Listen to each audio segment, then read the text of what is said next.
grief-stricken family mourns the death of its favorite son, John Fitzgerald Kennedy.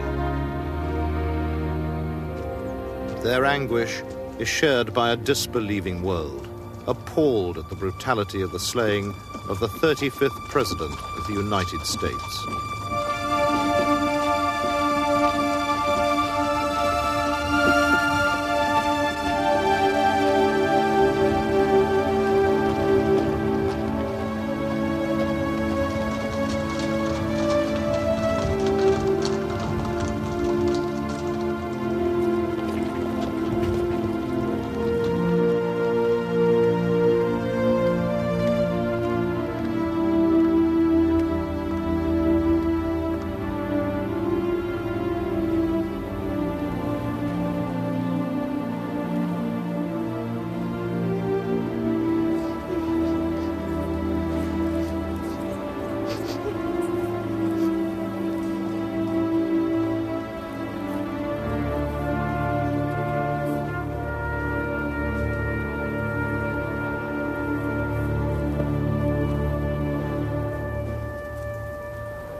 I feel, based upon what I know now, there was what I would call a benign cover-up. Yes, there was. They were concerned about Oswald's connections to the Soviet Union and to Castro, and they were fearful that if the American public were to find this out, they could become so incensed that it could have possibly led to an atomic war. We have the right to know the truth. If we don't have the truth, everything we build on is a lie. It's like building a building on a false foundation. Sooner or later, it's going to crumble. I think we must know what happened in November 22, 1963, in order to be a democracy today. And until the truth is told about that day, then we don't know that they're telling the truth today. Allen Dulles, director of the CIA, until Kennedy fired him, was one of the commissioners responsible for producing the 26-volume Warren Report on the president's assassination. The American media were glowing in their praise of the report that concluded Lee Harvey Oswald was alone responsible. It was only under closer scrutiny that the superficiality of its findings became clear. The Warren Commission decided that there were 3 shots fired, and the first shot struck the president in the back, exited his throat, went on to strike Governor Connally in the back and exited in his right chest, and then went through his right wrist and then wound up embedded in his thigh, and the bullet fell out at Parkland Hospital. The Warren Commission also decided the second shot probably missed and flew off into Dealey Plaza somewhere. And the commission decided that the third shot struck the president in the head and killed him. And that's the official version of what happened. And it's interesting, one of the early researchers pointed out that no witness at any time has ever described the assassination as having happened that way. Only the Warren Commission came up with that interpretation, and it's the single assassin theory. On the morning of the assassination, Bill and Gail Newman had gone down to Dealey Plaza with their children to watch the presidential motorcade pass. They were the closest spectators to the tragedy, and their account is echoed by many others who were there. The first 2 shots, I didn't realize what they were, but the third shot, after it was fired, I heard Mrs. Kennedy scream, "Oh no, they've shot Jack," and it was just sort of sent a chill over you. It was just terrible. I can remember seeing the side of the president's ear and head come off. I remember a flash of white and the red and just bits and pieces of flesh exploding from the president's head. At that time, I turned to Gail and said, "That's it, hit the ground." And we turned and hit the ground and covered our children. When the third shot was fired, I thought it came from directly behind towards the grassy knoll behind me. I based that primarily on the third shot from what I saw of the side of the president's head coming off and from the sound of the rifle, the report of the rifle. As the official story started coming out and hearing that the shots came from the building, these witnesses started to doubt their own ears. So as the days went by, fewer and fewer of these witnesses would come forward because they just all of a sudden weren't really sure about what they had heard. They were convinced on November 22, 63 that at least one shot came from the front. But by 4 or 5 days later, then they weren't sure and they didn't come forward at all. Mary Woodward, was a junior reporter on the Dallas Morning News who had joined the lunchtime crowds in Dealey Plaza to watch the Kennedy motorcade. She was the journalist closest to the tragedy and rushed back to her office to file the story in a state of great consternation.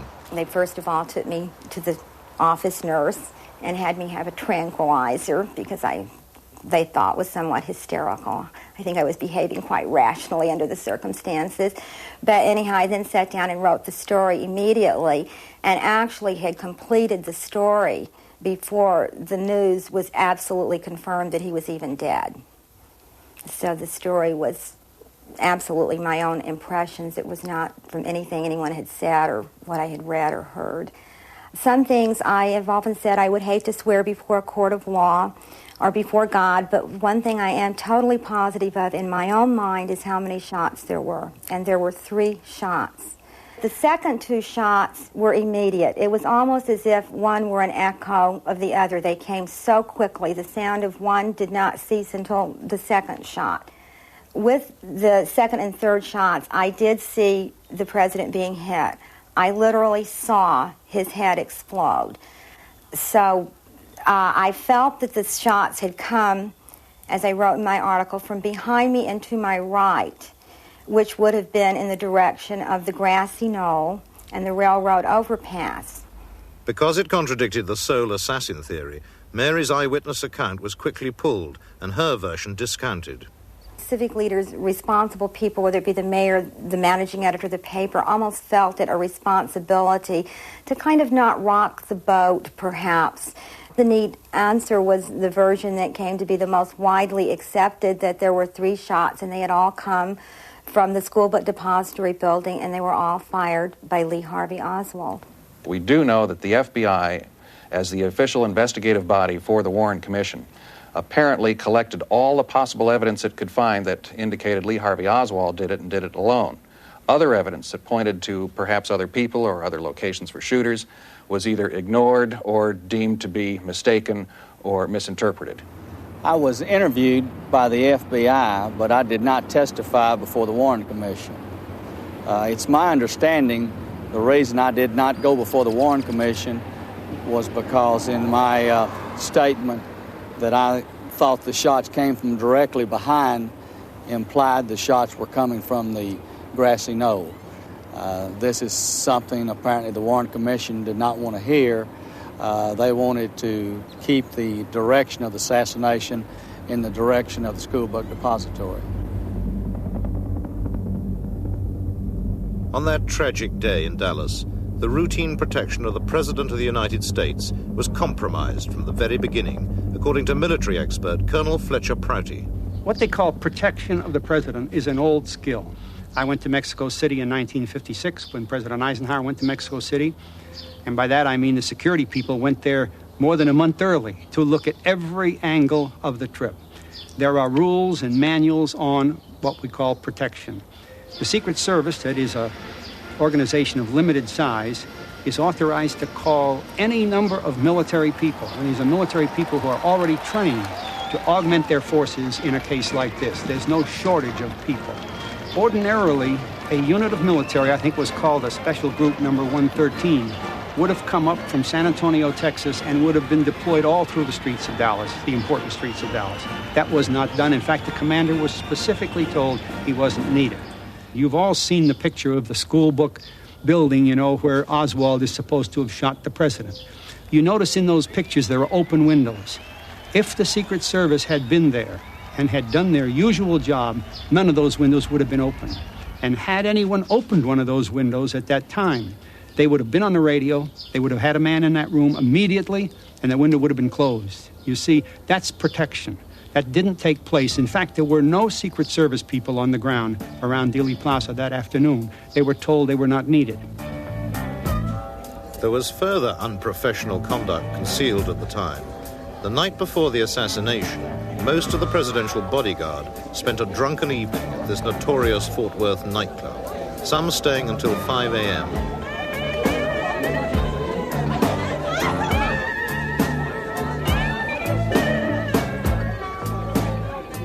Drinking alcohol while on a tour of duty contravened all Secret Service regulations. could well explain their failure to react when the deadly shots strafed the presidential car only hours later in what was to be a classic ambush.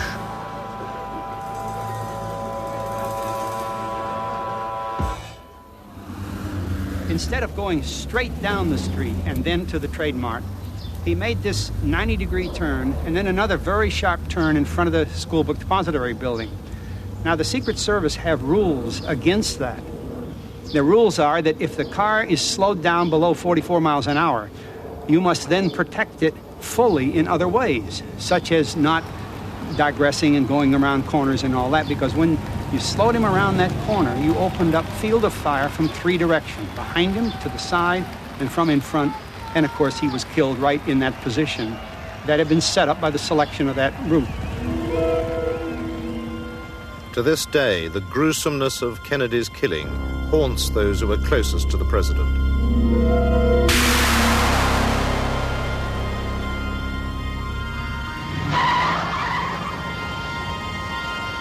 Riding a few feet from the limousine was Dallas police outrider Bobby Hargis. There's another motorcycle officer by the name of Buddy Brewer that came up to me and says, "Bob, you have something on your lip." And he took his finger like that, and it was a piece of the president's brain and a piece of his skull bone that had hit me on the lip. The watery blood and stuff that came from his wound had splattered my motorcycle and all over my uniform and my helmet and my face. And all of us felt real bad. Every single soul in the police department felt bad. And you could tell it by just looking at them. That's why I had all the bad dreams. One of the nightmares is as we're turning off of Main Street onto Houston Street, I can see up at the school book depository, I can see something shiny in one of the windows.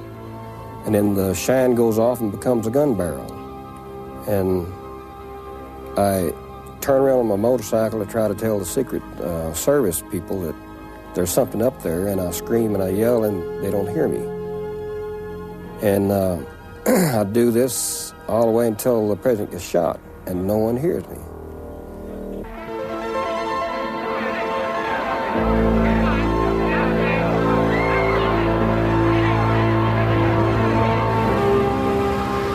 In the ensuing chaos, police officers at first acted independently, but within minutes their attention was focused on the Texas School Book Depository building and its open windows. All the floors were systematically searched, but the first hard evidence was discovered in the southeast corner of the 6th floor by Dallas Police Detective Luke Mooney.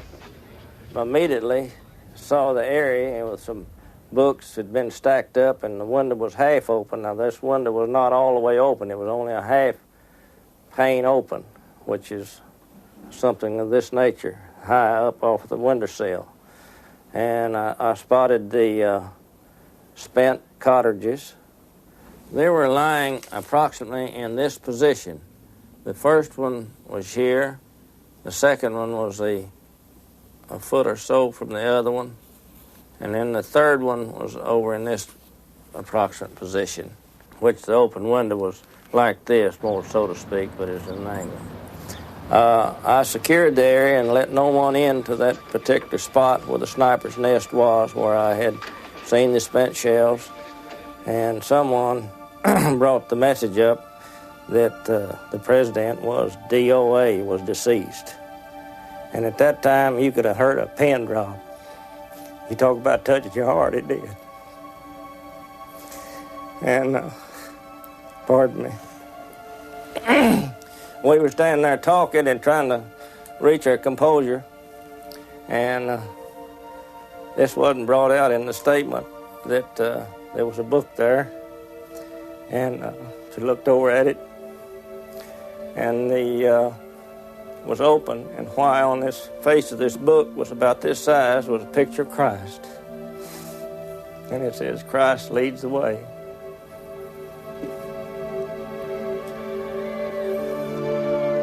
Outside Parkland Hospital, grief overcame the waiting crowd as the president's death was confirmed. The first to break the news was Senator Ralph Yarborough. I knew he was dead. I'd been around enough violence in my life to know he was a dead man. And the press came up and asked me what had happened. So I said, there's been a deed of horror. An excabular has sunk beneath the waves. I thought that would tell them, in effect, what had happened without my saying he was dead. We made valiant and unceasing efforts to resuscitate this man who was mortally wounded. And I think had we taken the opposite attack and said, oh, this man is dead, that even today people would be questioning and telling us stories about mortally wounded people who had been resuscitated when all hope was lost. So instead of taking that approach, we took the approach, let's save this man if we can, and we made what would be commendable, I think, even by today's standards, efforts to resuscitate him. State authorities wanted to do an autopsy, which is state law in the state of Texas, and the federal people wanted to take it back to Washington, D.C. And there was a lot of pushing, shoving, cursing. We would try to roll the casket out, and someone would grab it and try to roll it back towards the trauma room. This went on for quite a while. It was push and shove type thing. Quite a bit of, like I say, obscene language. He used an obscure